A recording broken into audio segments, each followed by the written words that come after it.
Welcome into the New Orleans Saints podcast. You'll hear from players, coaches, broadcasters, and writers that cover the NFL on a daily basis. The New Orleans Saints podcast starts right now. Here's your host, Erin Summers.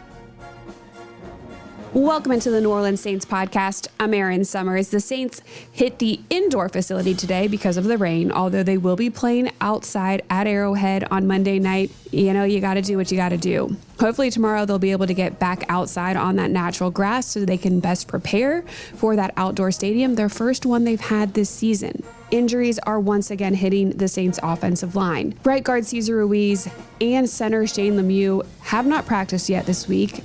And on Friday, there was an additional lineman that was out. Left guard Lucas Patrick also absent from practice. He is dealing with a groin injury. With three positions on the O-line up in the air, the Saints signed center Connor McGovern off the Jets practice squad on Friday.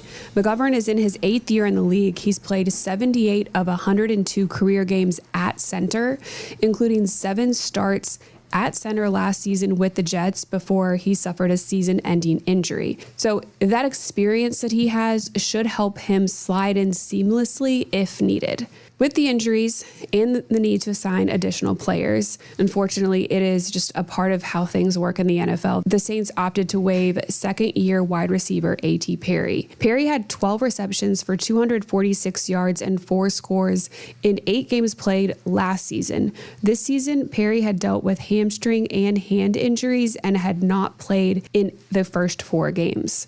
Outside of the injured lineman, other key injuries to watch for this one are Taysom Hill, who is dealing with rib injuries and hasn't practiced yet this week. Alvin Kamara and Demario Davis, they have both been limited in Thursday and Friday's practices. In some good injury-related news, several players were elevated to full participants Friday. Blake Grupe, Juwan Johnson, and Kendre Miller. With the injury to Hill, offensive coordinator Clint Kubiak said Juwan Johnson and Dallin Holker could be used more in Monday's game.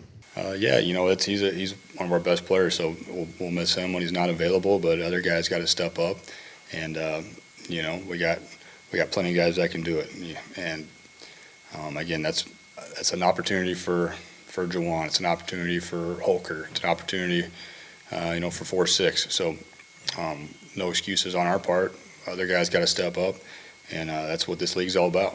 Hill and Alvin Kamara are key to the Saints' run game, and Monday they'll be going up against a much-improved Chiefs run defense. They've allowed 99 yards per game and have yet to allow a single rusher 50 or more yards in a game. Alvin Kamara, he's averaging 90.5 on the ground a game, and he leads the league in total yards and touchdowns this season. While AK has been a little banged up, his usage doesn't sound like it's going to change much. Not really, no. I think he's a stud, and love to get him as much touches as possible. And as he keeps making the plays he's making, you really don't want to get him off the field. And to answer your question, I am being a little smart aleck, I guess here. Yes, we need to be smarter about when to give him a blow every now and again. But in close games, he doesn't want to come out of the game, and we don't want to take him out of the game. So. That's just the kind of player that he is. That's why he is where he's at. The Saints' offensive line will have to find a way to help establish that run game and protect quarterback Derek Carr, with one of the best in defensive tackle Chris Jones on the other side. Jones has 3.5 sacks, 3 tackles for a loss, and 15 quarterback pressures already on the season. Defensively, head coach Dennis Allen made it very clear that eliminating the explosive plays was top of mind. It's something that it got them in the past 2 losses. The Saints will have their work cut out for them with Chiefs quarterback Patrick Mahomes Monday night. He's a hell of a player, and you just watch him play, and you're like, there's nobody else that's doing that. There's nobody else that's making that throw. He's not the fastest quarterback. That goes to Lamar Jackson, but he is very poised in the pocket. He has great pocket presence. He somehow knows where the rush is, where the escape lanes are. He can get through a escape lane, up to his right, up to his left. He can get around the pocket, and then he can throw the ball from any angle you want him to throw it from, accurately. And so, he's really difficult to deal with. I look back and I said, we played him in 2020 here, and a lot of the plays came off of his ability to, kind of escape and find a guy that got to his secondary route and was able to get open. So I think that's a huge challenge for us. The Chiefs are dealing with injuries of their own, down 3 playmakers in Rashee Rice, Isaiah Pacheco, and Hollywood Brown, which means tight end Travis Kelce could be an even bigger part of the offense. Mahomes and Kelce both have quote-unquote down years. Yes, statistically, they have not been their best, but you can never count either of them out. Here's defensive coordinator Joe Woods and defensive end Chase Young. He's just a great route runner. I mean, when you watch him, just the way he runs route is different. You see how it affects people when they cover him, whether it's a linebacker, safety, or corner. I think some of the stuff you see this year in terms of the catches, I know people are talking about maybe he's not the same. He looks the same to me. Again, I was in that division for 4 years. I think maybe just different things people are doing coverage-wise. So you're doing things that take him away, or you're affecting the quarterback. Maybe he's not getting as much as he's gotten in recent years, but he looks like the same type of athlete and route runner that I'm used to seeing. Numbers don't tell it all the time. You know what I'm saying?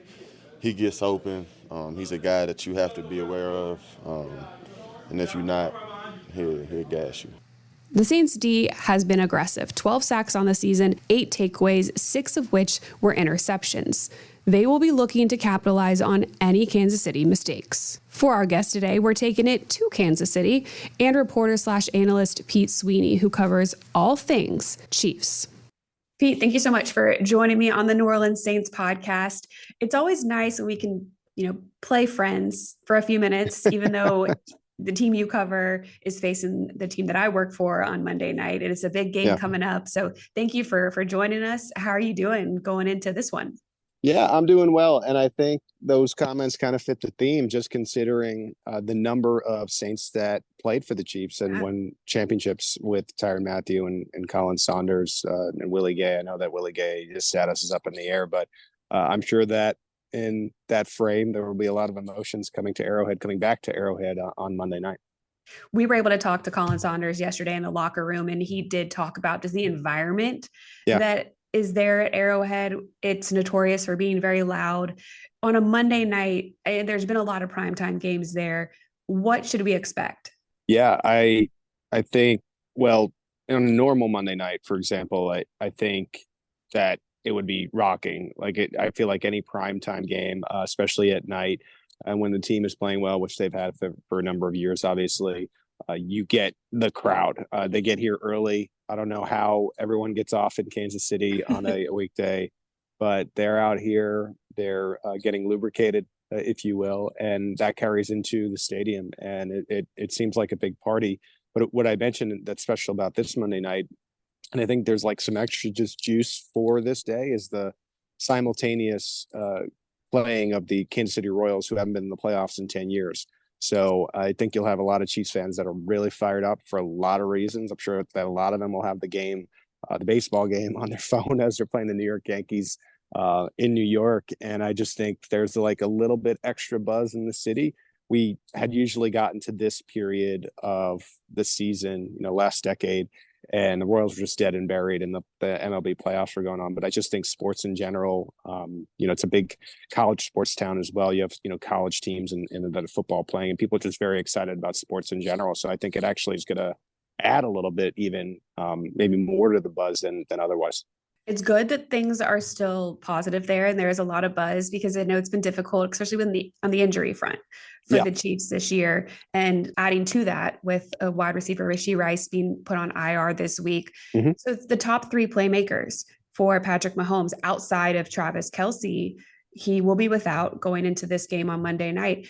Yeah. Who are you looking at to step into some of those roles and get some more snaps? Well, the truth is that Travis Kelce, while Rashee Rice was still able to play and not injured, had become kind of a second target for the Chiefs, which was weird. I mean, it was definitely a change going into this season where, you have a player that's 35 years old, 34, 35 years old, and still productive, but maybe not that elite pass catcher that maybe he's been for most of his career. And you have a young guy in his second year. We know about second year receivers in this league and how they seem to always take off, especially if they have good things going at the tail end of their rookie season. Rashee Rice was like all that and more for Kansas City. And so, you take him away, and I think philosophically the offense has to change. And so I think we saw that a little bit in the Chargers game when he went down, where Kelce is back into the spotlight as the primary pass catcher, if you will, receiver. I know he's a tight end, but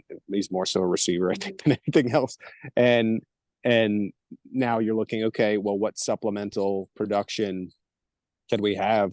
And you saw Kareem Hunt come in, and I'll tell you, I'll be honest, I think a lot of us were maybe cautious of thinking Kareem Hunt could have any impact even heading into this game, just because he didn't look that great last year. He's 29 years old. That's pretty old for a running back, and he looked great. I mean, he really looked good against the Los Angeles Chargers. And I think if you are into that philosophical change of going a little bit heavier with the two tight ends, I mentioned Kelce, you also have Noah Gray running the football, Kareem Hunt, you have this undrafted rookie, Carson Steele's had a little bit of a fumbling problem these past few weeks, but he's been very good. And now I think you're turning back the clock into some of the receivers of yesteryear, like Juju Smith-Schuster and Nicole Hardman of these Chiefs that were initially, winning championships and were more important back in the day. It's like what's old is new again. There's also another player been around for a while. I'm sure Saints fans remember Justin Watson won a title with the Bucs actually against the Chiefs. Ended up joining the Chiefs a couple of years ago, and he has been this ultimate utility guy where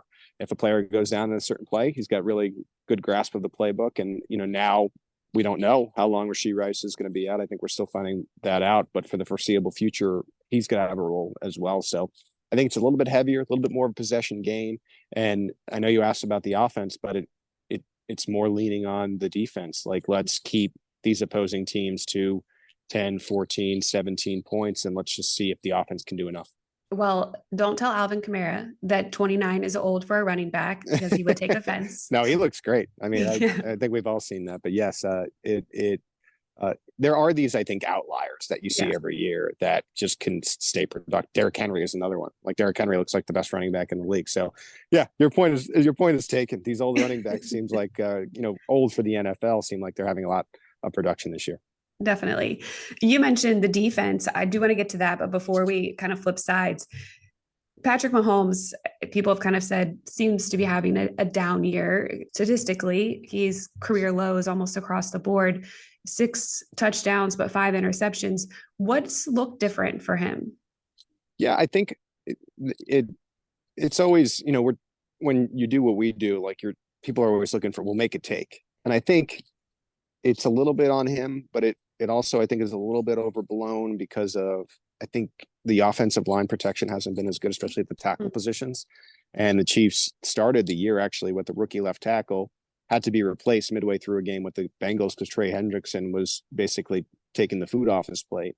And so they reinserted a second-year player, Wanye Morris, who has been better, but like, what is better when it, was below average? You're getting average play. And so Mahomes is getting pushed back a little bit, but he's got to trust his line. And you can see that he's not doing that. And I think, speaking of getting old, now Mahomes is actually getting a little bit older in terms of NFL age. And I think there were previous iterations of Mahomes and, younger player who was playing like some of this backyard ball, who, like, when he would get his legs wrapped up, he had enough in his arm to just flick it. And I know it would annoy, all other fans. And I think some of that is lost. Like, you're hearing a lot about he needs to be setting his feet a little bit more confident in maybe the first read, second read, that type of thing.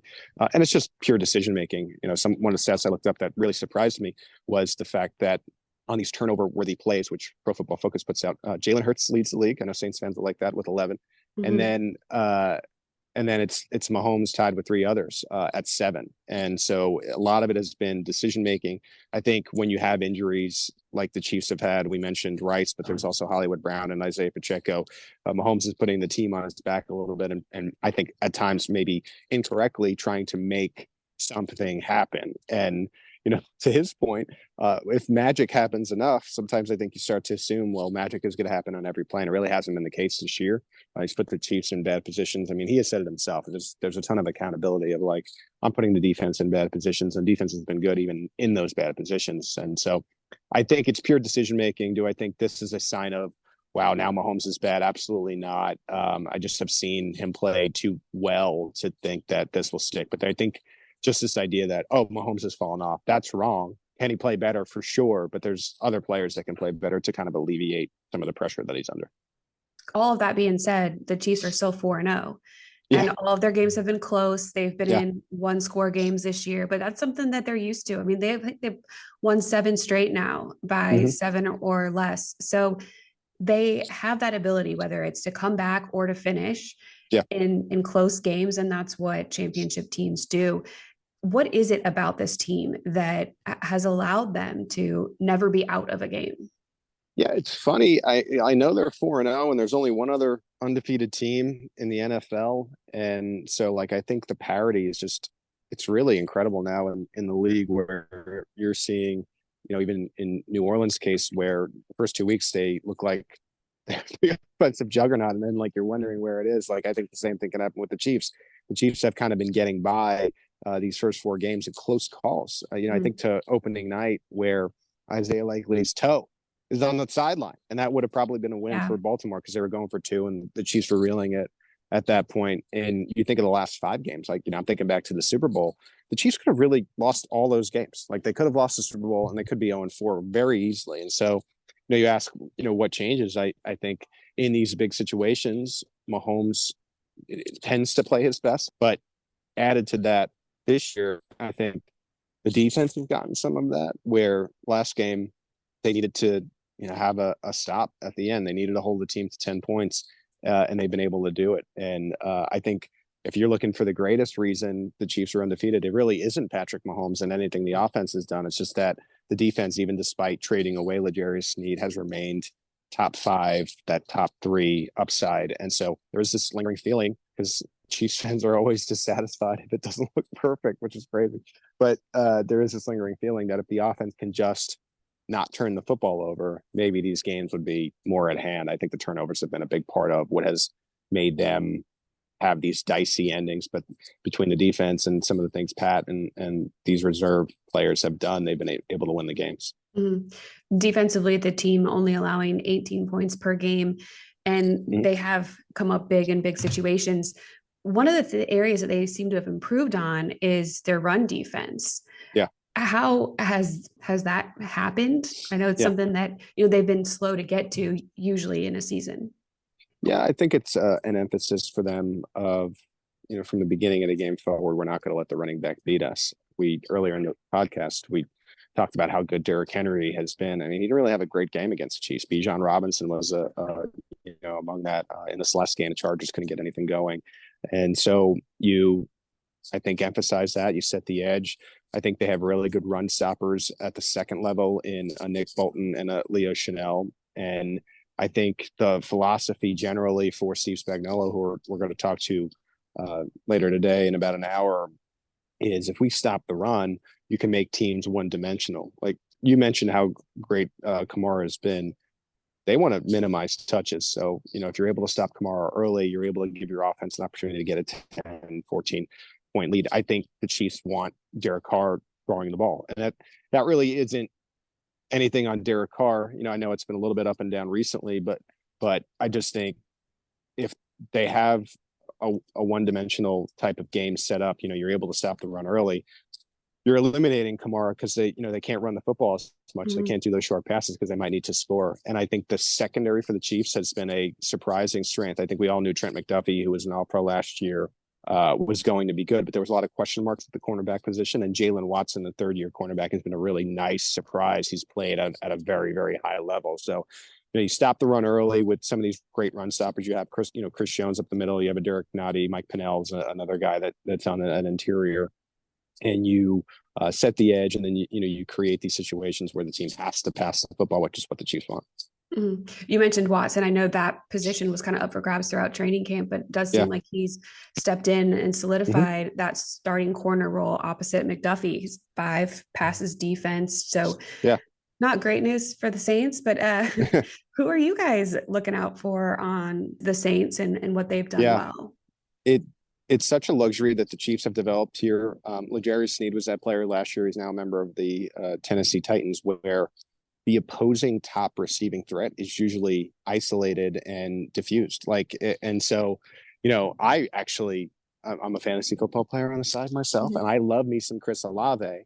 But whenever I see a top-notch receiver and he's drawn McDuffie for most of the game, you're probably looking at 40, 50 yards max. Now, of course, you have those moments where sometimes there's chunk plays. There's nothing you can do about it, with some of these miscues, and that'll happen on occasion. But I think a big reason is because they've been able to take the top threat out of the game now for a couple years. And then so, I was actually talking to someone about this yesterday. If I'm a fantasy player and I'm looking at my Saints this week, I do like Rashid Shaheed, and not to say that Jalen Watson wouldn't be up for the task, but I could very easily see Watson, who has slightly more bad plays than a McDuffie has, is just so damn consistent. I could see Shaheed, who has got that speed, beating Watson, and that boom play where it's like a 60, 70 yard touchdown. So it's odd to say, because naturally in a game going against this Kansas City defense, or going into any game, you'd be like, Kamara and Olave are the guys, but the Chiefs have done a good job stopping these guys. So what becomes key for other teams is like you saw in the Ravens game initially, to start the year, for example, Isaiah Likely. That's not really a household Ravens name. You're more looking at Flowers and Henry. But hell, if Likely has a great game, which he did, because now he's against some of the other secondary Chiefs defenders, that's where teams can stay with Kansas City and score points. And so, oddly enough, I think it's a huge game for Shaheed. I think if they can get him going and rattle Watson, and then, if it gets to a point where the Chiefs are cycling through cornerbacks, because sometimes if a guy is struggling, they're willing to do that at the second cornerback position, you'll know you're kind of cooking, in the sense of maybe we got something going here. I like it. We haven't had one of those big explosive plays in a couple games now. So we need to get back to it for sure. Yeah, for sure. Yeah. I appreciate the time so much and the insight into the Chiefs. It's going to be a fun game. I'm really looking forward to it. Yeah, if we get half of what Thursday Night Football was, I think we'll be happy with that. No kidding. That was a tough one for Saints fans. I know. I feel bad, but yeah, I hope we get something like that on Monday night. It's always good to see scoring in the league, which has kind of been down this year.